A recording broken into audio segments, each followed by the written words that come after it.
teach you about pollination, because the parts of flower we already studied in previous video. So now pollination, very important in sexual reproduction in flowering plants. So pollination. So before pollination, I want to tell you two important terms, that is unisexual flower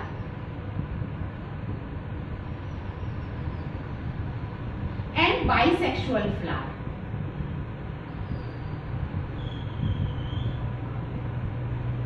Unisexual flower means a flower which are having only one reproductive part, means either androecium or gynoecium. Example: cucumber, papaya, watermelon, all are unisexual flowers, means they are having either stamen or carpel. But in bisexual flower, or another term is hermaphrodite,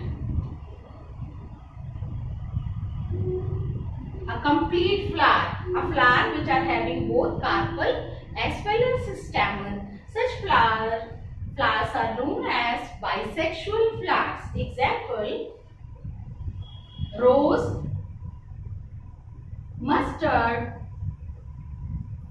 hibiscus means China rose, etc. Now, I hope these terms are clear to you all. Now pollination. Pollination is a process of transferring of pollen grains from anther to stigma of a flower.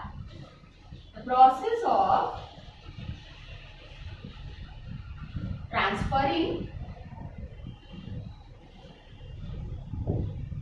pollen grains from anther to stigma of a flower.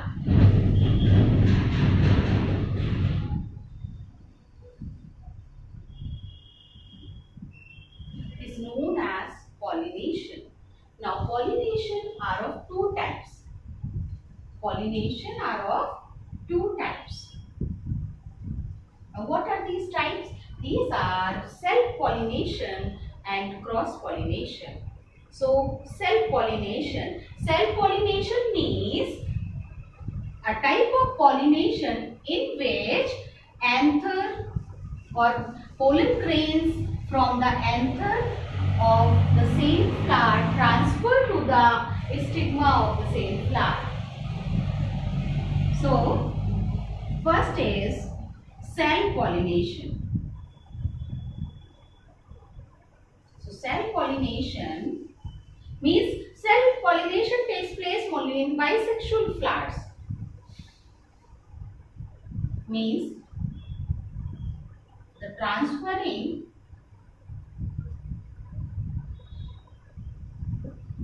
of pollen grains from anther to stigma of the same flower.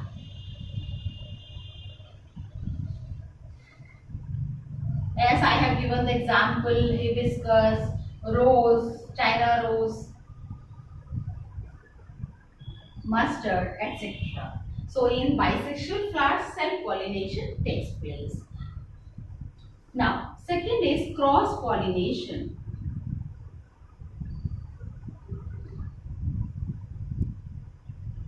Cross-pollination means the transferring of pollen grains from anther of one plant to the stigma of another flower of another plant.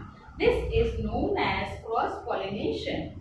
Once again I am repeating it, the transferring of pollen grains of one flower of the plant to the stigma of other flower of another plant. This is known as cross-pollination. It generally takes place in unisexual flowers. Now I am going to explain explain about the fertilization process. It is also very important, fertilization process. Now what is this fertilization process?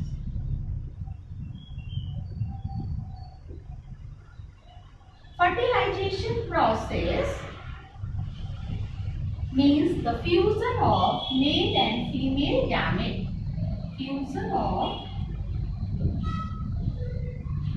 Fusion means joining. Fusion of male and female gametes is known as fertilization. Now, how it takes place in the flowering plants, or we can say in angiosperm especially. So, just see it. Through pollination, pollen grains falls on the stigma. This is the stigma. It is a style. I am telling the different parts of a carpel, and it is a swollen basal part is a ovary. So when pollen grains falls on this stigma, I told you the same species. It may be possible that, for example, this is a structure of the hibiscus or carpel of the hibiscus. But if pollen grains of rose falls on it, it will not be accepted by stigma, and such pollen grains are considered as a wrong type of pollen grains, and they will not germinate on stigma. That means same species means when pollen grains of hibiscus only when fall on the stigma here, then only the germination will take place. That means a stigma is only receptive on receiving the same type of pollen grains. So numerous pollen grains falls on the stigma. Okay, but out of that they start germinating. Germinating I have shown, no, this is the germination. So germination means when in pollen grains, pollen tubes comes out. This is a pollen tube which I mark as a black. So but out of numerous pollen grains, many will germinate, but only one will enter. Means only one pollen tube will enter in the style and reaches to the ovule. It is a ovule part. This part na completely ovule part. And inside the ovule, what is present? This is polar nuclei, and this is the egg in the middle. So what would happen when this pollen tube enter inside the ovule? This ruptures, and when it ruptures, it releases two male gametes inside the ovule. So out of two male gametes,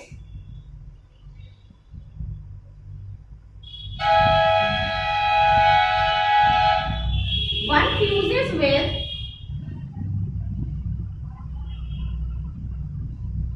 the ova or egg, which forms zygote.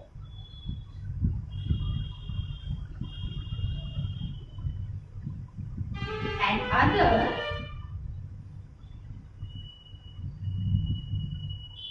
fuses with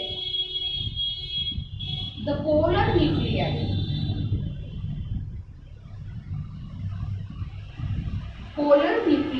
And that forms triploid structure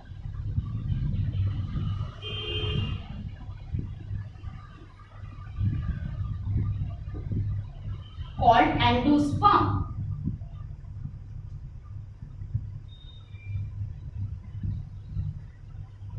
So that only I am going to tell you. So it is an egg. When one male gamete fuses with this egg, it forms zygote, and when another male gamete fuses, these are the polar nuclei. And why these are actually polar nuclei? These are not surrounded by any of the cell wall. So when it fuses with, it is also having n set of chromosomes. It is also having n set of chromosomes. When one male gamete, which is also having haploid set of chromosome, combined with this polar nuclei, it forms triploid structure. We can represent like this. When So one N is represented by the male gamete, another is ova. So what is formed? 2N. And we know that the ploidy of the zygote is diploid. So zygote is formed. Ploidy means the sets of chromosome present. Now the triploid structure. As two polar nuclei are there, so N plus N. When it combines with one other male gamete, it forms triploid structure, that is 3N. Now, what will happen after this fertilization? This zygote undergo mitotic division. Mitotic division, that means chromosome number remains same in each cell. For example,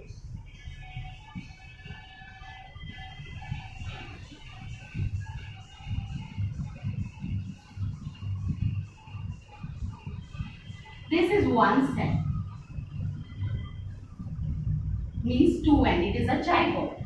When it divides mitotically, means mitosis takes place, then what would happen? Other two cells are formed which are also 2N. When it undergo further mitotic division, then again two cells will be formed from this and they will also have the same number of chromosomes. This is known as mitosis. Meiosis is different. Once again I am telling you also meiosis, which is required during gamete formation. Meiosis, when one cell is there, 2N.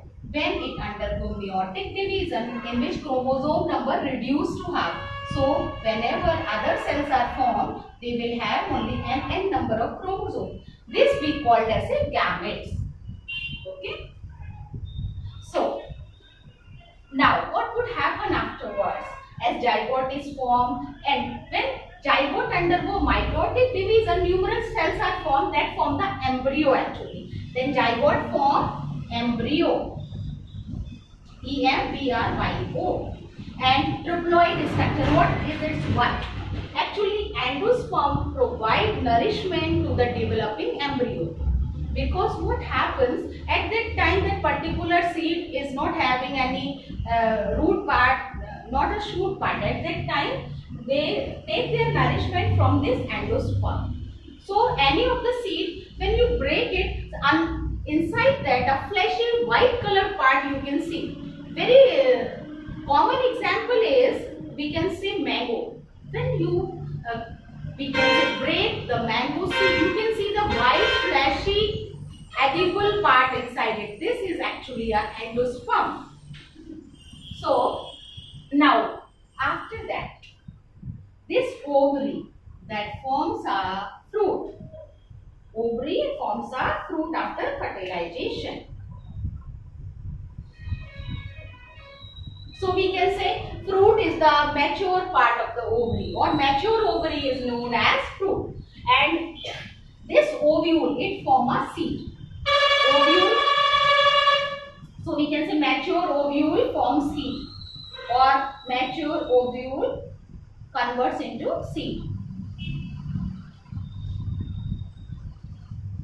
Now, the germination of a seed. So we can say